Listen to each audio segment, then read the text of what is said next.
Am I the A for leaving a party because my date refused to get me water? I had been seeing someone I met through mutual friends. We'd had good times one-on-one, and when he invited me to events with his friends, I'd contribute to the group. Dynamic by never showing up empty-handed and offering to grab drinks for others.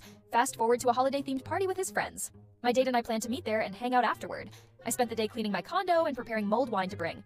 During the party, people were getting drinks for one another, including me when I served the wine. At one point, I was sitting on the couch, blocked in by only my date on one side, and many others on my other side.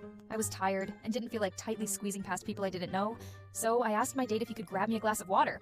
He shook his head, and after I said, "Huh," he said, "No, I was just up, and you could have asked before." I sat down again. I was taken aback because I view small gestures, like grabbing water, as basic acts of care for friends, but especially for someone you're dating. That moment, combined with a long day of preparation, left me feeling drained. Since the party was winding down and I didn't have the energy to engage further, I said my goodbyes and called a ride. My date offered to walk me out and said he felt hurt that I was leaving. I explained I needed to recharge, but that he was welcome to come over after the party. As we walked out, I jokingly mentioned how him not getting me water surprised me. He replied, "Wow, that really upset you, huh? I have to be guarded about these things, you know?" Later, we texted, but he seemed more upset about me leaving than interested in listening to why I felt drained. When I tried to call, he didn't answer.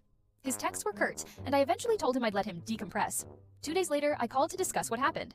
He said he'd call that evening, but didn't reach out until 3 days later, saying, "I'm not dodging you. I've just been busy." At that point, I was over it, especially since he never acknowledged the misunderstanding or my attempts to resolve it.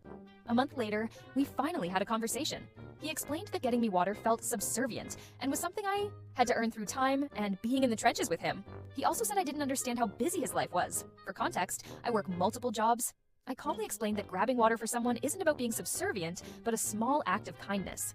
After reflecting, I feel his responses and handling of the situation were disrespectful and indicative of bigger issues. So, is there an "a" here?